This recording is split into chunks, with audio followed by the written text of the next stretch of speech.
আসসালামু আলাইকুম। শুভরাত্রি। সূরা মারিয়াম আয়াত ১।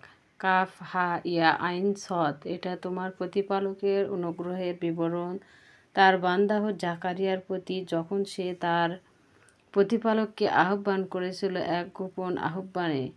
সে বলেছিল, হে আমার প্রতিপালক, আমার হাড়গুলো দুর্বল হয়ে গেছে আর বার্ধক্য আমার মস্তক সাদা হয়ে গেছে। হে আমার প্রতিপালক, তোমাকে ডেকে আমি কখনো বিফল হয়নি। আমার পরে আমার কি করবে সে সম্পর্কে আমি আকর্ষক বোধ করছি, আর আমার স্ত্রী হলো বন্ধ্যা। কাজেই তুমি তোমার তরফ থেকে আমাকে একজন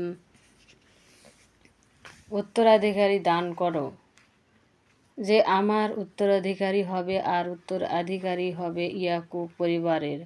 আর হে আমার প্রতিপালক, তাকে করুন আপনার সন্তুষ্টির পাত্র। তিনি বলেন, হে জাকারিয়া, আমি তোমাকে একটি পুত্রের শুভ সংবাদ দিচ্ছি, যার নাম হবে ইয়াহিয়া। পূর্বে এ নামে আমি কাউকে আখ্যায়িত করিনি। সে বলল, হে আমার পালনকর্তা,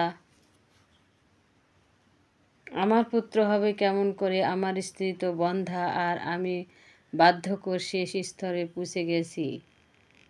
তিনি বললেন, এভাবেই হবে। তোমার প্রতিপালক বলেছেন, এটা আমার পক্ষে সহজ। ইতিপূর্বে আমি তোমাকে সৃষ্টি করেছি যখন তুমি কিছুই ছিলে না।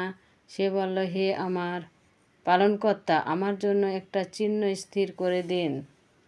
তিনি বললেন, তোমার চিহ্ন এই যে তুমি দিন রাত মানুষের সঙ্গে কথা বলবে না। যদিও তুমি কথা বলতে সক্ষম। অতঃপর সে তার কুঠরি থেকে বের হয়ে তার সম্প্রদায়ের কাছে গেল এবং ইশারায় তাদেরকে সকাল সন্ধ্যা আল্লাহর প্রশংসা পবিত্রতা বর্ণনা করতে বলল।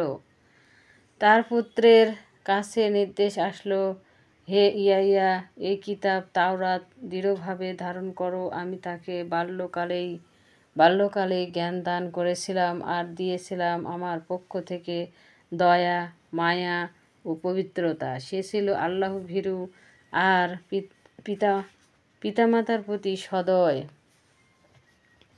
সে দাম্ভিক, অবাধ্য ছিল না। তার উপর শান্তি, যেদিন সে জন্মেছে, যেই দিন তার মৃত্যু হবে, আর যেই দিন সে জীবন্ত হয়ে উঠবে। এই কিতাবে উল্লেখিত মারিয়ামের কাহিনী বর্ণনা করো, যখন সে তার পরিবারবর্গ হতে আলাদা হয়ে পূর্বের দিকে এক জায়গায় আশ্রয় নিয়েছিল। সে তাদের থেকে আড়াল করার জন্য পর্দা টানিয়ে দিল। তখন আমি তার কাছে আমার রূহকে অর্থাৎ জিবরাইলকে পাঠিয়ে দিলাম। তখন সে অর্থাৎ জিবরাইল তার সামনে পূর্ণ মানুষের আকৃতি ধারণ করল। মারিয়াম বলল, আমি তোমা হতে দয়াময়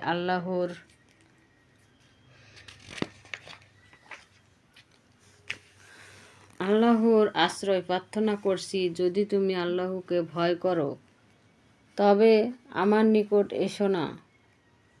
সে বলল, আমি তোমার প্রতিপালক কর্তৃক প্রেরিত হয়েছি তোমাদের একটি পবিত্র পুত্র দানের উদ্দেশ্যে। সে বলল, কেমন করে আমার পুত্র হতে পারে, যখন কোনো মানুষ আমাকে স্পর্শ করেনি আর আমি অসতীও নয়? সে বলল, এভাবেই হবে। তোমার প্রতিপালক বলেছেন, ওটা আমার জন্য সহজ। আমি তাকে মানুষের জন্য নিদর্শন বানাতে চাই, আর আমার পক্ষ থেকে এক রহমত এ ব্যাপারে সিদ্ধান্ত হয়ে গেছে। অতঃপর ছেলে তার গর্ভে আসলো, তখন সে তা নিয়ে দূরবর্তী জায়গায় চলে গেল। সন্তান প্রসবের বেদনা তাকে এক খেজুর বৃক্ষতলের দিকে দাঁড়িত করল। সে বলে উঠল, হায়, এর আগে আমি যদি মরে যেতাম আর মানুষের স্মৃতি থেকে পুরোপুরি মুছে যেতাম। নিম্ন দিক থেকে তাকে ডাক দেওয়া হলো, তুমি দুঃখ করো না, তোমার প্রতিপালক তোমার পাদদেশ দিয়ে এক নিঃসরণী প্রবাহিত করে দিয়েছেন। খেজুর গাছের কাণ্ড ধরে তুমি তোমার দিকে নাড়া দাও, তা তোমার উপর তাজা পরিপক্ক খেজুর পতিত হবে, অতঃপর খাও, পান করো আর তোমার চোখ জোড়াও। যদি তুমি কোনো লোককে দেখতে পাও তাহলে বলবে, আমি রহমান আল্লাহর জন্য সওম পালনের মানত করেছি, কাজেই আমি কোনো মানুষের সঙ্গে আজ কিছুতেই কথা বলবো না। অতঃপর সে তার সন্তানকে বয়ে নিয়ে তার সম্প্রদায়ের কাছে আসলো। তারা বলল, হে মারিয়াম, তুমি তো এক অদ্ভুত জিনিস নিয়ে এসেছো। ওই হারুনের বোন, তোমার পিতা তো খারাপ লোক ছিল না, আর তোমার মাও ছিল না কোন অসতী নারী। তখন মারিয়াম তার ছেলের দিকে ইশারা করলো। তারা বলল, আমরা কোলের বাচ্চার সঙ্গে কিভাবে কথা বলবো? শিশুটি বলে উঠল, আমি আল্লাহর বান্দা, তিনি আমাকে কিতাব দিয়েছেন আর আমাকে নবী করেছেন। আমি যেখানেই থাকি না কেন তিনি আমাকে রহমতময় করেছেন আর আমাকে নামাজ ও জাকাতের হুকুম দিয়েছেন যতদিন আমি জীবিত থাকি। আর তিনি আমাকে করেছেন আমার মাতার প্রতি সদয়। তিনি আমাকে দাম্ভিক হতভাগ্য করেননি। আমার উপর আছে শান্তি যেদিন আমি জন্মেছি, যেদিন আমার মৃত্যু হবে আর আমি যেদিন জীবিত হয়ে উত্থিত হব। এই হচ্ছে মারিয়ামের পুত্র ঈসা। এটাই সত্য কথা যে বিষয়ে লোকেরা সন্দেহ পোষণ করে। সন্তান গ্রহণ করা আল্লাহর কাজ নয়, তিনি পবিত্র মহান। যখন তিনি কিছু করার সিদ্ধান্ত করেন তখন তার জন্য শুধু বলেন, হয়ে যাও, আর তা হয়ে যায়। আল্লাহই আমার তোমাদের প্রতিপালক, কাজেই তোমরা তার ইবাদত করো। এটাই সরল সুদৃঢ় পথ। অতঃপর দলগুলো তাদের মধ্যে মতভেদ করল। কাজেই সেই ভয়াবহ ভয়াবহ দিনের উপস্থিতিকালে কাফেরদের জন্য ধ্বংস অনিবার্য। সেই দিন তারা আমার কাছে আসবে। সেই দিন কতই না স্পষ্টভাবে তারা শুনতে পাবে আর দেখতে পাবে, কিন্তু জালিমেরা আজ স্পষ্ট গুমরাহের মধ্যে পড়ে আছে। বিপদের দিন সম্পর্কে তাদেরকে সতর্ক করে দাও যখন ব্যাপার চূড়ান্ত করা হবে। আর দেখো, এই সম্পর্ককে তারা উদাসীন আর তারা ঈমান আনে না। জমিনের উপর যারা আছে তাদের মালিকানা আমারই থাকবে আর তারা আমার কাছে ফিরে আসবে। এই কিতাবে উল্লেখিত ইব্রাহিমের কথা স্মরণ করো। সে ছিল একজন সত্যনিষ্ঠ মানুষ, একজন নবী। যখন সে তার পিতাকে বলেছিল, হে আমার পিতা, আপনি কেন এমন জিনিসের ইবাদত করেন যা শুনে না, দেখেও না আর আপনার কোনো কাজেই আসে না। হে আমার পিতা, আমার কাছে এমন জ্ঞান এসেছে যা আপনার কাছে আসেনি, কাজেই আমার অনুসরণ করুন।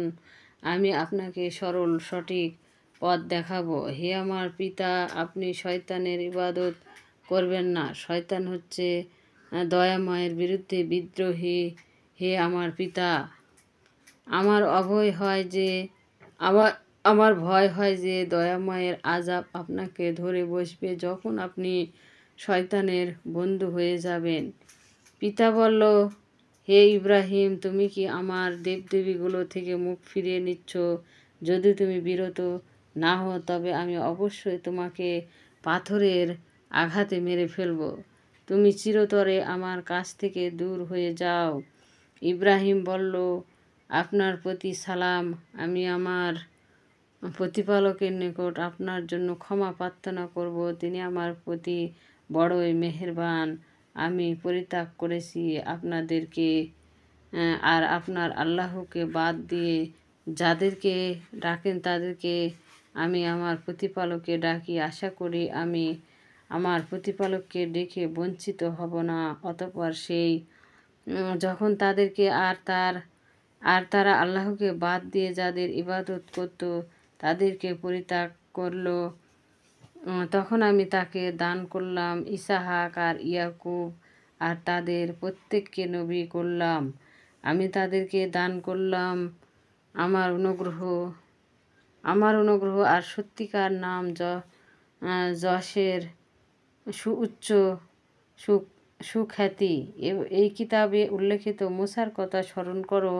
সে ছিল বিশেষভাবে মনোনীত আর একজন রসুল ও নবী। আমি তাকে ডাক দিয়েছিলাম তুর পাহাড়ের ডান পার্শ্ব থেকে আর গোপনে কথাবার্তা বলার জন্য তাকে নিকটবর্তী করেছিলাম, আর আমি স্বর্গীয় অনুগ্রহে তাকে দান করেছিলাম তার ভাই হারুনকে। সেও ছিল একজন নবী।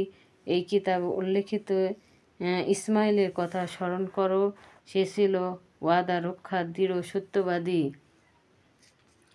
ভিডিওটি এই বলে শেষ করছি। ভিডিওটি অনেক বড় হয়ে যাচ্ছে। ভিডিওটি ভালো লাগলে অবশ্যই লাইক এবং সাবস্ক্রাইব করবেন, এবং যে যেখান থেকে দেখছেন অবশ্যই কমেন্টে জানাবেন।